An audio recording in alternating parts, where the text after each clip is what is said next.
Hey guys, I'm doing a live video because it's just easier than trying to find time to film and then edit the video to then post the video.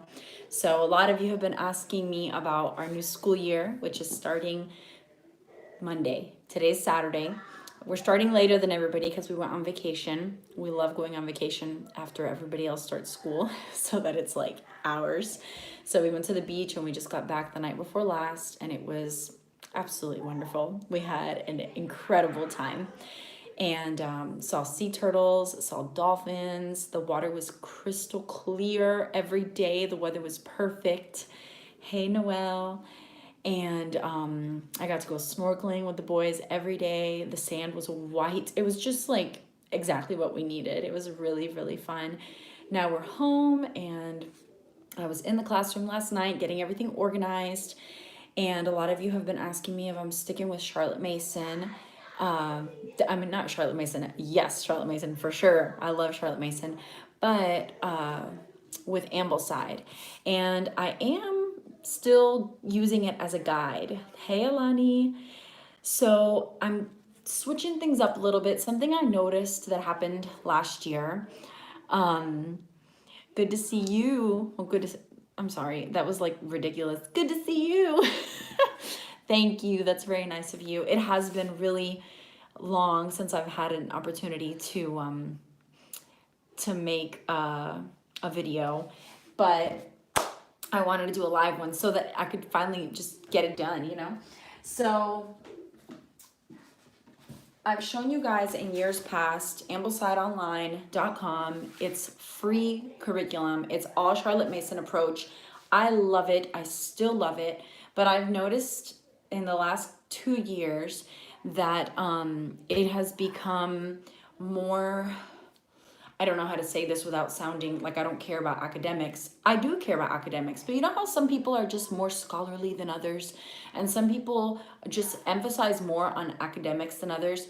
That's not me or my husband. We're very entrepreneur minded, we're very artsy, and I just like embrace and love experiencing things more so than scholarly, academic-y, whatever stuff, if that makes any sense. And so some people are cut out for this. Like, it is getting very advanced very fast. My kids are just in third and fifth grade, and some of the fifth grade stuff I don't even want to read. I'm like, oh my goodness, can somebody just read this to me? This is so long, this is so big, I don't want to do this. So last year and the year before, we didn't finish a couple of books each year, and we had to catch up through the summer. Only like 1 or 2 books, but we just found that it was getting like, some chapters were getting like we had to push through and like force ourselves to get through, where the years prior it was a blast to read every chapter from every book, and I just loved it. Last year, I can't remember, but this past year that we just finished, I didn't finish the Benjamin Franklin biography or the Abigail Adams biography or George Washington's World. And partly because they were so big. Like, the Abigail Adams biography was extraordinary, but it was like this thick. My kids are 7 and 9 at the time, and do we really need to know that much detail about Abigail Adams at 8 and 9? Like, if they're interested in learning more about Abigail Adams, we can go a little more in depth later. So this year, instead of reading the huge biographies about these awesome people, I'm taking a different route. I wanted to ask you if you believe in an OSAS. I have no idea what that is. I follow John MacArthur. Oh, sorry. No, I agree with all of John MacArthur's teaching, but we'll talk about that another time. And let's see. So basically, our biographies this year are Lewis and Clark. And so I'm not reading the books that are on the curriculum or on the schedule about Lewis and Clark. Instead, I went to the library and I got this awesome book, Animals on the Trail. These are animals that were documented by Lewis and Clark on their expedition.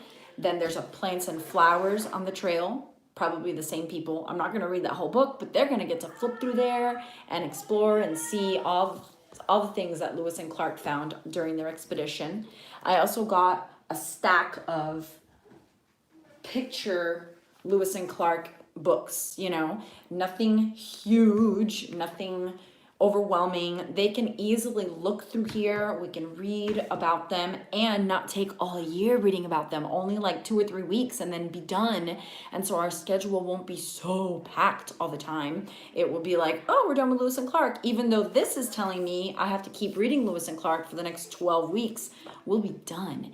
And then we're going to go to the Gateway Arch, which is just 4 hours away in St. Louis, to experience the museum there and to stand on the spot where the expedition set sail. And then I think where Lewis died is just 2 hours away. So we'll visit that spot as well. There's a little cabin, and just bring to life what we learn this year about them. And then later in life, if they want to learn more of all the details, they can do that. But I don't want the fun to be gone because of how much we push, So then something else that we're learning about this year are the Book of Marvels. It's like the wonders of the world. And so, hey, Tiffany. So instead of reading this ginormous book, I'm going to just go to chapter 1, see what the first marvel of the world is, and it's actually the Brooklyn Bridge. So we're going to watch videos on YouTube about the Brooklyn Bridge, get little books from the library, like the second chapter is the Golden Gate Bridge. So we got this little skinny book about the Golden Gate Bridge, and maybe we'll get a bridge and structure building book at the library and build a bridge out of popsicle sticks or something to like mimic the structure of the Brooklyn Bridge or the Golden Gate Bridge or whatever else, and just have fun instead of feel like super overwhelmed that I have to read this huge book. So I'm going to use the table of contents as a guide, still cover all the marvels that this book talks about, but not overwhelm myself by thinking I have to get through this whole thing. And so that's kind of the approach I'm taking the whole year with all the little things. So basically this year we are covering for Bible, Prophets and Kings, and the life of Christ with the Gospels. We'll read through the Gospels, which we already have read all the Gospels, but I love always being in a Gospel, in one of the Gospels. History time period, 1800s through 1914 up to World War I. And for that, I'm also going to just utilize different resources. I'm going to do some of the stuff on the schedule. We're going to do the audio of This Country of Ours. We are doing Abraham Lincoln's World. Where did I put that? But I think that we'll be able to get through it easier than we were able to get through George Washington's World, because I won't feel like every day is such heavy reading that we fall behind, and then put things off. This will be more doable for me. We're also going to read through Story of the World, the fourth one? Volume 4. I don't know why I have volume 3 here, but it's actually volume 4. So that's over there on my bookshelf. So we're going to read through that. Our timeline, we're going to do on the wall, the same thing. I have my timeline cards. And then for biographies, we're doing Lewis and Clark. I'm doing the library thing that I shared with you. We're also covering Teddy Roosevelt and Lilias Trotter. I don't even know who that is, so that's going to be new for me. Then the Wonders of the World will be geography, that huge book. I'm going to use the table of contents as a guide. We'll also do map drills, and we're still going to be going through Long's Home Geography, which I love this book. It's really thin, and it's just little tiny chapters. We're covering landforms and what else? Food crops and other vegetation, and the boys are growing stuff in the garden, which is so fun to like actually do things like that and learn through experience, not just reading. And then for science, our biography is Alexander Graham Bell and G.W. Carver. Same thing. I'm going to be going to the library and collecting books on them, little biography picture books, nothing major and huge. For science, we're studying inventors. So I have a few, Alexander Graham Bell, it's like a little biography on him, always inventing. That's probably all I'll do, and maybe I'll look up a fun video on YouTube. And I'm pretty sure there is a Animated Hero Classics episode on him. So we'll watch that. And those are great, by the way. And then Thomas Edison. And then if you do watch the animated hero classics, be careful with the Joan of Arc one. That one is really, I love that you just wrote Lewis and Clark, Luis in Spanish. It's actually Lewis because it's English, not Spanish, but I totally would think Luis in my head over Lewis. Just like George, when I think the name George, I see Jorge, Jorge. I do not see George. I see Jorge because all my friends that were named Jorge growing up, we called George. So that's the name I see, just like Lewis. It's really funny. Anyway, I missed the question though because all I saw was Luis. I don't know how to look up the comments. When you teach Lewis and Clark, look into York. Oh yeah, the slave. Yep, I totally. And also Sakagwe, the Indian princess story. That's so awesome. Definitely gonna look into York. So this stuff for inventors, and there's gonna be several inventors that we read about. James Watts, the steam engine, and several other ones. Then we're studying, of course, we're still doing nature study and our nature study journal, nature walks. We're learning about forest animals this year, I think. Where did I put that? Among the forest people. I don't know if I'll do this or not. I just happen to have this. So I thought about, hold on. I thought about using this year, but it's not in the schedule. The one that's in the schedule, I may or may not do. If I can find it, I will. I'm also, oh yeah, this one. And then Nature Reader, which is about the human body. We're doing biology this year. So we will be using this Christian Liberty Nature Reader, volume 5, I think, book 5, and it's about biology. So that's our science for the year. And then literature, I'm keeping it super light. I'm doing King Arthur, the story of King Arthur and His Knights by Howard Pyle. Hoping I like it. Howard Pyle can be a little heavy. We'll see. Can you close that door, baby? And I'll come out there in just a minute. Close the door. So I'm going to try that version. Let's see how we like it. If not, I'm sure I can find King Arthur stories at the library with a easier to read version. And then sticking with my English lessons through literature that I just discovered last year and absolutely love. This is level 3, level C. They switched it to letters instead of numbers. So level C, this is by Kathy Jo DeVore.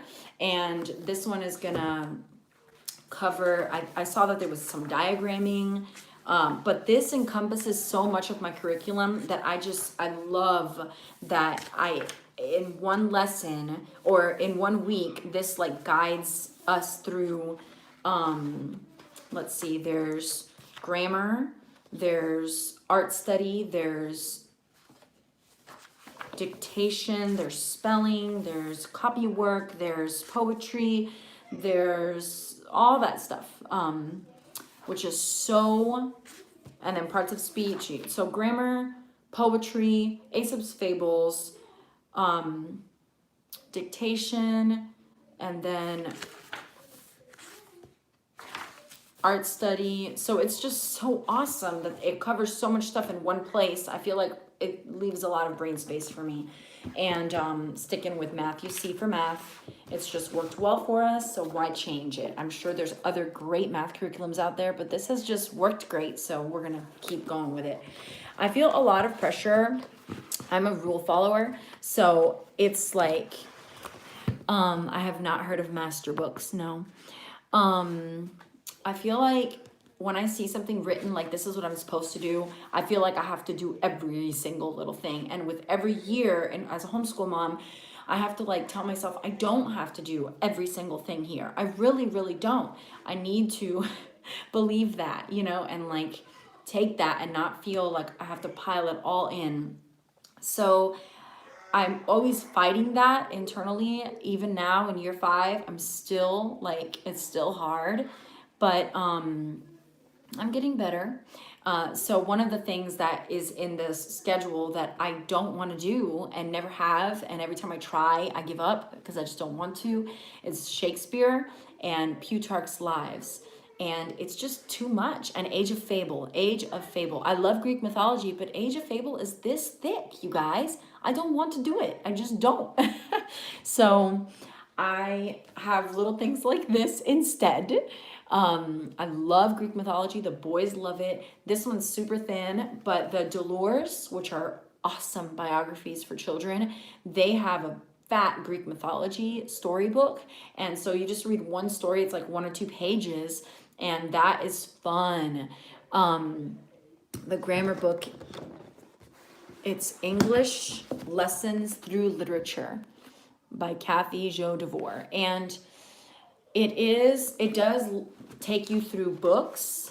I think if this one's like last year's, it takes you through books, but you don't have to read them. You can read whatever you want. If you want to read, yeah, see, this is going to read through the story of Dr. Dolittle, The Marvelous Land of Oz, Beautiful Stories from Shakespeare. We've actually read that already. The Secret Garden, The Princess and the Goblin. We've also read that. So you could read these books and then do all your lessons through What's Eating Gilbert Grape. I mean, I don't know if I would read that. I saw the movie years ago. Oh yeah, Pilgrim's Progress. We've read that twice. Love that. I haven't gotten into part 2 yet. Christiana, the wife. But maybe one day we'll do that. I was thinking of looking up Pilgrim's Progress audio since we've already read it twice. I would love to get the boys to listen to it. So pretty much in a nutshell, I'm doing the same grammar, English. I'm doing the same math, just the next level. We are using this Ambleside.com as a guide, and I'm using some of the resources they recommend and some resources that I feel like using, and not, sticking to it so rigidly that it takes the fun out and it's overwhelming, and then we end up not finishing. So I kind of have a feel for what my week is going to look like. On Mondays, Tuesdays, and Wednesdays, we'll read history. We'll do geography and literature on Mondays.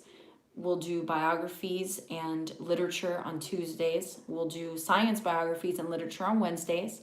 We'll do all our science and our nature walks and nature study journals on Thursdays, and probably literature as well. And then Friday will be our rollover day.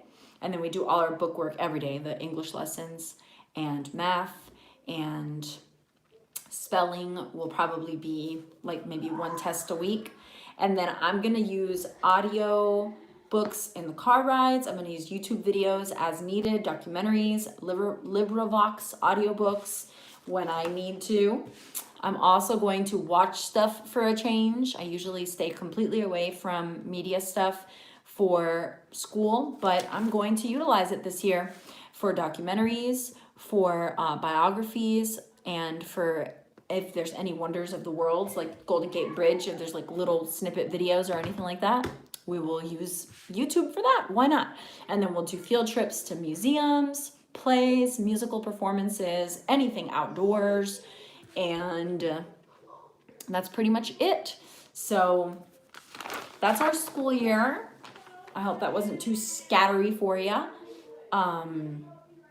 We're not doing a co-op this year, not an organized co-op. We are going to be getting together regularly with friends for art and for field trips. And I'm going to try this homeschool sports thing that they do on Fridays and see if the kids like it. And if they do, I'll take them to that as often as they want to. So I feel like having that extra day is going to be good for us, because last year we did school Monday, Tuesday, Wednesday, took Thursday off, and then we went to co-op on Friday. Since there's no organized co-op this year, I'm going to do school Monday through Thursday, which will ease up, it'll spread out the schedule, so I feel like it's going to be a little easier on me. And then the Night of the Splendid Way, I guess that's a book title maybe. So we'll see. And then Friday will be our rollover day. The sports thing, it's pretty great. We have a huge homeschool community here. So one of the things that we already utilize for free is karate from a 5-degree black belt sensei. We've been going twice a week for the last month and a half, and the kids are loving it.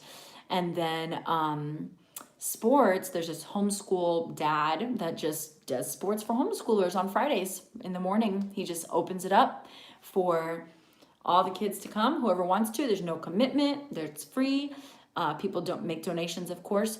And I think every 6 weeks they switch sports. So they'll play hockey for 6 weeks, then basketball for 6 weeks, soccer for 6 weeks, like that. So we'll see how the kids like it. And besides that, we'll just, no, don't put your 3-year-old in sports, please. I'm sorry. I know you're not asking my opinion, but I'm just saying no. Don't do it. You don't have to. The pressure is ridiculous. I think it's awesome to wait till your kids actually can tell you, I want to try that. So this year is the first year we've done anything, and both my kids said, I want to do karate. And I said, let's do it. So very thankful that I waited and I didn't give in to the pressure of all the people that tell you that you're depriving your children if you're not putting them in something. No, you're not. Who cares? I feel like the good things that have come out of us not doing sports from 3 years old is it saved us immense amount of money, lots of stress and time, and my children love and the times that I have been around sports, I always feel the same way about it. I'm like, those kids don't even know what they're doing. They're just out there while the parents scream in the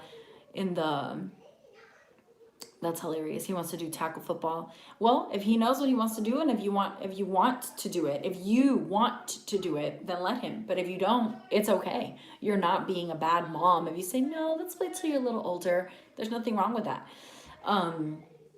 So anyway, that's my school year-ish. I feel like I'm ready. I hope so. I feel like the more you do this, it just gets like you don't have to cool, Jennifer. Yeah, that Simple Life video, I watch it every now and then when I feel the pressure, and it's like, no. Are you concerned that by homeschooling your children won't be able to cope with the ungodly pressures of the real world? No, my kids are around ungodly people all the time. They already have to cope with it. So no, definitely not. I feel like we're preparing them very well, being very realistic with them, not shielding them in an unhealthy way, to not realize that the world out there is cruel and wicked and sinful, and there's plenty of examples every time we go anywhere. Not to mention the hours we spend every Saturday morning at the farmer's market with great non-believers and not so great non-believers, Sarah. So that's a fellow homeschool mom in my area. She's on here with us right now. So happy Saturday, everybody. I hope that if you've already started school, that it's going great. Embrace it. One of the things I love about Charlotte Mason approach is that there's no lesson plans. You just have your things that you're going to do, set your schedule up, and every day you just wake up and it's already done, Okay. I don't know what trolling someone means, but thank you for not trying to troll me. Thank you. I appreciate it. Christian school and those who had no experience with the world went wild in college. Well, I think people that go wild in college are non-believers. So hopefully my children will be believers before they're in college. I hope, I pray. There's no way for me to change their hearts. That's the Lord's work. So I hope and pray that my children will be believers and be walking strong with the Lord by that time, and that instead of going wild in college, they will see, oh, this is what mom and dad were talking about, and I want nothing to do with it. But, anyway, thank you.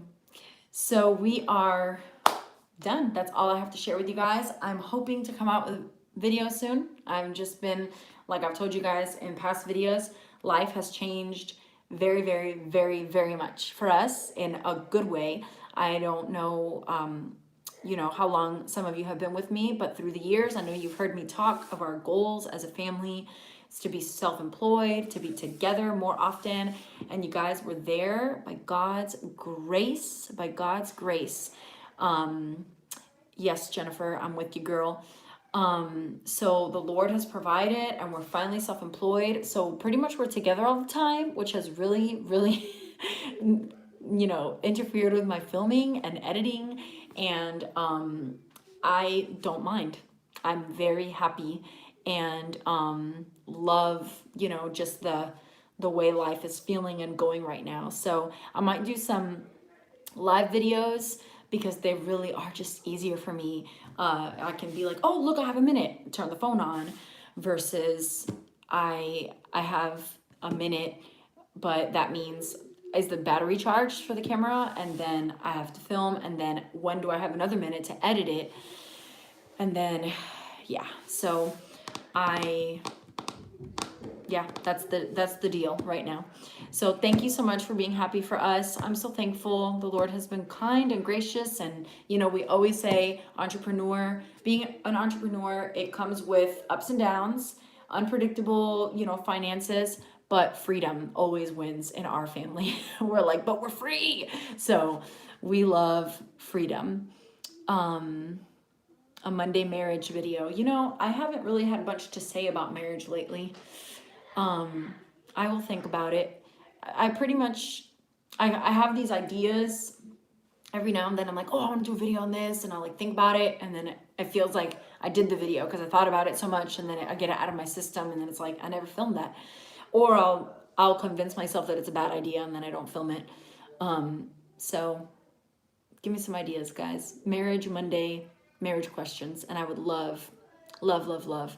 Thank you, Jennifer. I'm so glad that they've helped you.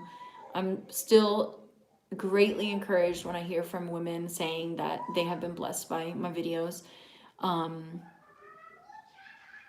Called Triggers, a Christian parenting book called Triggers. You gotta watch my video about boycotting parenting books. I like parenting books, of course, they're great. Some of them are great, some are no good. I definitely feel like the Bible is the perfect guide, and just talking to godly parents that are ahead of us, parenting books can be so overwhelming. There's no formula. The ultimate truth that you need to cling to is Christ is the changer of hearts, and all we can do is guide our children in the Word, pray for them, live by example, and God does the rest. There's no formula. There is no formula, because if there was a formula, I would be a heathen, lost fool right now. But God saved me, even though I was not raised in a Christian home. My husband's a realtor by day and a coffee roaster by weekend. So we are realtors. He's a realtor, and we flip houses, and we have a coffee business that we run every Saturday morning at the farmer's market. And we also have online. If any parenting book, I tell people to read the John MacArthur one. Yes, I love that one. It's called What the Bible Says About Parenting. I love it because it's strictly the Word of God. This is what the Bible says. This is what you do as a parent. Oh, don't feel bad, girl. I was just telling my husband right now, am I awful for wanting to be away from the kids right now? And he was like, no. I'm like, I'm with them all the time. I'm their teacher. I play cards with them. I read to them constantly. I'm with them all the time. Is it wrong? And he's like, no, just keep telling yourself all that stuff. It's okay to need a me day. It really is. Sometimes we need to retreat, have some alone time, some silence. Can anybody say silence? Even right now, I'm alone, but I hear my children in the background. Silence is like gold after motherhood. And so no, it is fine. Do not give in to guilt. Guilt is never from God, ever. So, Vodi Bakum. Girl, you know the people. What are you talking about? I love Vodi Bakum. I have to take him in doses, though, because he's so extreme. He feeds into my extremeness, and then I go off the deep end, and I have to, calm down before I talk to anybody. But I like Vodi Bakum a lot. So I could talk forever, so I'm just going to end this now. And just thank you all for your love, your support, your graciousness to me. And just pray that you continue to walk with the Lord and raise your children in His Word and Don't feel guilty, and just have grace on yourself and live out the gospel in your home. Love your husbands, smile at them, ladies. Just for no reason, just look at them and smile, and you'll make their day. Tell them something encouraging and loving today. Give them hugs and kisses every time you pass, and just be grateful to God for the blessings that He has given you. There is nothing good that is not from the Lord. Everything good in your life is from the Lord. So live in gratitude, and that is the key to contentment and true joy. So God bless you all. Talk to you later.